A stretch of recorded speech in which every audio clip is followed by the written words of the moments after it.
अस्सलाम friends, welcome to my channel learn and grow. आज की क्लास में हम रन लेंथ इनकोडिंग डिस्कस करेंगे। बेसिकली हमने अपनी प्रीवियस क्लासेस में lossy and lossless compression techniques को डिस्कस किया था और मैं ये उस क्लास का लिंक आपसे शेयर कर रही हूँ। अगर आपने वो क्लास मिस कर दी है तो आप lossless and lossy compression technique वहाँ से सीख सकते हैं। तो बेसिकली हमने लॉसलेस कंप्रेशन के बारे में ये बात पढ़ी थी कि हम इसमें अपना लॉस हुआ हुआ डाटा रिटेन कर सकते हैं। लाइक जब फाइल कंप्रेस हो जाए और उसके बाद आप डीकंप्रेस करेंगे तो आप ओरिजिनल फाइल रिटेन कर सकते हैं।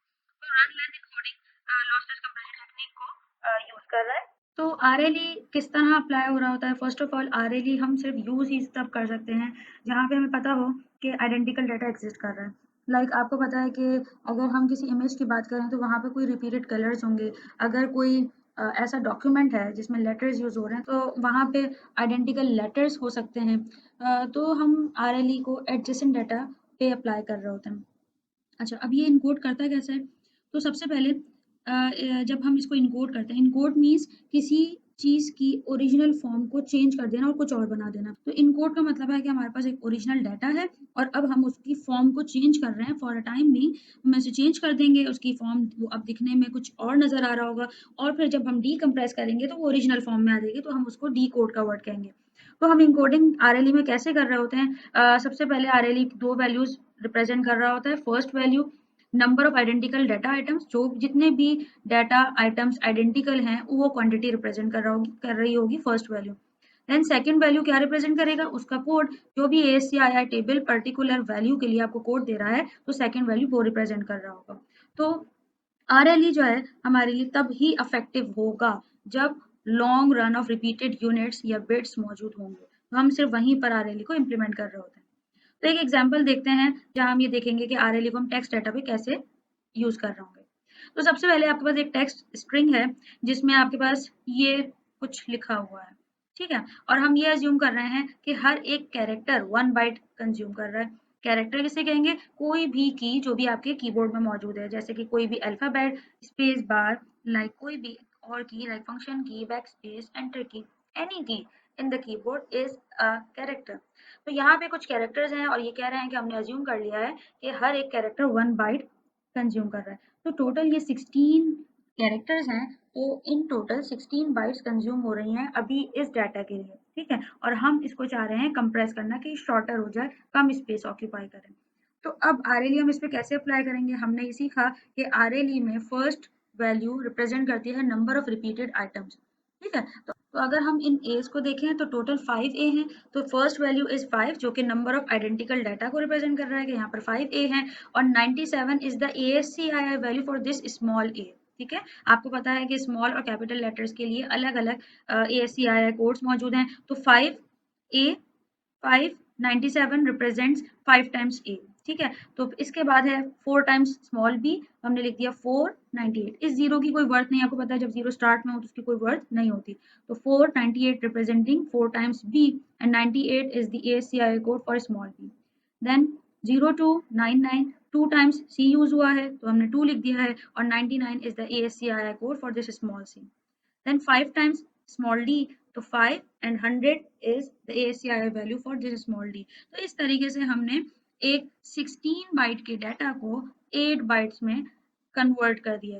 तो इसका मतलब है कि आउटपुट में हमें हाफ साइज मिल रहा है। जो भी इस फाइल का साइज था इनिशियली उसका हाफ हमें आउटपुट में मिल रहा है। तो यहाँ पर 16 थी इनिशियली, 16 बाइट इसका डाटा था और हाफ होके 8 बाइट्स हमें आउटपुट में मिल रहा है। तो इस तरह से हमने टेक्स्ट में आरएलई एल्गोरिथम अप्लाई कर दिया। बट एक प्रॉब्लम है और वो प्रॉब्लम ये है कि जब हमारे पास डाटा रिपीटेड फॉर्म में ना हो, जैसे इस एग्जांपल में आपके सामने है, यहाँ पे सी मल्टीपल टाइम्स आ रहा है बट एक साथ नहीं लिखे हुए, ठीक है? C D, so it's changing.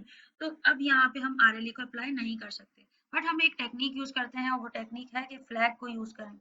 तो फ्लैग क्या करेगा? फ्लैग ये बता रहा होगा कि this item is not repeating, लेकिन पर्टिकुलर ये लेटर बार बार यूज हुआ है लेकिन एक साथ यूज नहीं हुआ। मैंने आपको ये बात बताई थी कि कंप्यूटर में डिफरेंट टाइप्स के फ्लैग्स होते हैं और एक फ्लैग का रोल अलग होता है। तो यहाँ पे जो हम फ्लैग यूज कर रहे हैं उसका रोल सिर्फ ये है कि वो इंडिकेट करेगा कि नंबर ऑफ रिपीटेड आइटम्स नहीं है बट पर्टिकुलर वर्ड में ये लेटर्स इतने बार रिपीट हुए हैं, ठीक है? फॉर एग्जाम्पल 2550597, ठीक है? अब अगर आप यहाँ सी काउंट करें 1 2 3 4 5 5 टाइम्स C यूज हुआ है तो मैंने लिख दिया 05 and 97 is the ASCII code for this small c और 255 ये रिप्रेजेंट कर रहा है कि ये C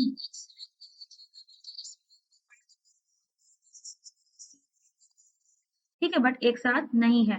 तो इस तरीके से इस फ्लैग ने आरएलई जहाँ पर इम्प्लीमेंट नहीं भी हो रहा था वहां पे हम इस फ्लैग के जरिए आरएलई एल्गोरिथम अप्लाई कर सकते हैं। अच्छा, इसके अलावा अब ये भी हो सकता है कि लेट्स सपोज इस वर्ड के बाद कोई ऐसा वर्ड था जिसमें कोई वैल्यू सिंगल टाइम में आ रही है, लाइक IS, तो अब उसमें हम क्या करेंगे, उसमें हम जस्ट उसकी फेस वैल्यू लिख देंगे। फेस वैल्यू मीन्स जो भी उसका कोड है, और कोड लेट्स सपोज किसी वैल्यू का 99 है तो 99 आपने लिख दिया और नंबर ऑफ रिपीटेड टर्म 01 की एक ही दफा सिर्फ 99 आया है। तो अगर फ्लैग नहीं यूज हुआ इसका मतलब है कोई रिपीटेड वैल्यूज नहीं थी, मतलब एक वर्ड में जितनी बार भी जैसे यहाँ पे सी अलग अलग पोजीशन पे रिपीट हुआ है बट रिपीट हुआ है। तो एक और एग्जांपल डिस्कस करते हैं। प्रीवियसली हमने ये डिस्कस किया कि जब हमारे पास रिकरेंट डाटा होगा तो हम पर्टिकुलर वैल्यू लिख देंगे कितने टाइम्स ये रिपीट हुई वैल्यू और उस लेटर का कोड लिख देंगे ASCII कोड। और दूसरा कॉन्सेप्ट हमने ये डिस्कस किया कि जहाँ पे अगर रिपीटेड आइटम्स नहीं है तो हम वहाँ फ्लैग के जरिए आरएलई एल्गोरिथम अप्लाई कर सकते हैं।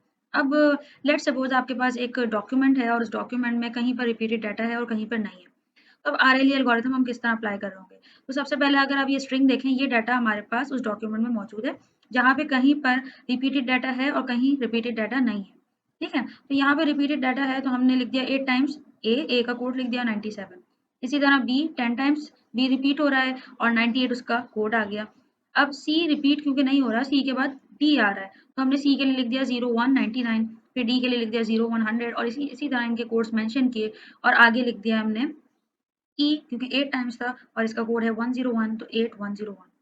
अगर हम अभी पर्टिकुलरली इस फाइल का साइज चेक करें तो वो है 32 बाइट्स और 18 बाइट्स कन्वर्ट होने के बाद। लेकिन हमारे पास एक और ऑप्शन है जिसमें हम जहाँ पर डाटा रिपीट नहीं हो रहा वहाँ पे हम फ्लैग अप्लाई कर सकते हैं। तो यहाँ आप देख सकते हैं कि ओरिजिनल स्ट्रिंग में 32 बाइट्स थे और कोडेड वर्जन में 18, लेकिन अब हम फ्लैग को यहाँ इंट्रोड्यूस करा रहे हैं और फ्लैग इंट्रोड्यूस होगा 255 से। तो यहाँ पे हमने क्या किया कि हमने फ्लैग से मेंशन कर दिया, फ्लैग रिप्रेजेंट कर रही है कि इस पर्टिकुलर स्ट्रिंग में नॉन रिपीटेड डाटा भी मौजूद है, तो इसलिए फ्लैग जनरेट कर दिया हमने 255 और उसके बाद हमने रिपीटेड आइटम्स जितने भी थे वो हमने लिख दिए, लाइक 8 टाइम्स 97 है मतलब 8 टाइम्स ए यूज हुआ है, फिर फ्लैग है और आगे हमने लिख दिया 10 98। अब यहाँ पे क्योंकि सी और डी सी डी रिपीट नहीं हो रहे हैं तो हमने यहाँ पर लिख दिया 99 फिर 100 99 100, मतलब सी का ASCII कोड 99 है, डी का 100 है और इसी तरह जितनी दफ़ा ये रिपीट होते जा रहे हैं हम उन्हें लिखते चले जाएंगे और उसके बाद फिर ई के लिए भी हमने लिख दिया 25508 101। तो इस तरीके से हमने अब जो कन्वर्ट की थी फाइल उसको मजीद श्रिंक कर दिया और अब हमारे पास 18 के बजाय 15 वैल्यूज हो गई हैं। इसका मतलब है कि 32 बाइट्स का ओरिजिनल डाटा था, अब वो मजीद रिड्यूस हो गई है और अब 15 वैल्यूज हो गई हैं। तो 53% उसने ओरिजिनल फाइल को रिड्यूस कर दिया। तो इस तरह से हम आरएलई को टेक्स्ट डॉक्यूमेंट्स में अप्लाई कर रहे होते हैं। ओके, तो अब बात करते हैं कि आरएलई एल्गोरिथम को हम इमेजेस पे कैसे इंप्लीमेंट करेंगे। सबसे पहले ये कि हमने अपनी लास्ट क्लास में ये डिस्कस किया था कि इमेजेस पे, वीडियो पे और म्यूजिक पे हम लॉसी कंप्रेशन टेक्निक यूज करते हैं, बट इमेजेस पे हम आरएलई को भी इम्प्लीमेंट करते हैं जब हमें ये पता होता है कि ओरिजिनल इमेज जब हमें रिटेन करनी हो तो हम जो कंप्रेस करते हुए डाटा लॉस हुआ था वो हमें वापस चाहिए हो और वो इमेज क्वालिटी जो है बरकरार रहे, तो अब हम आरएलई को इमेजेस पे भी इम्प्लीमेंट करते हैं।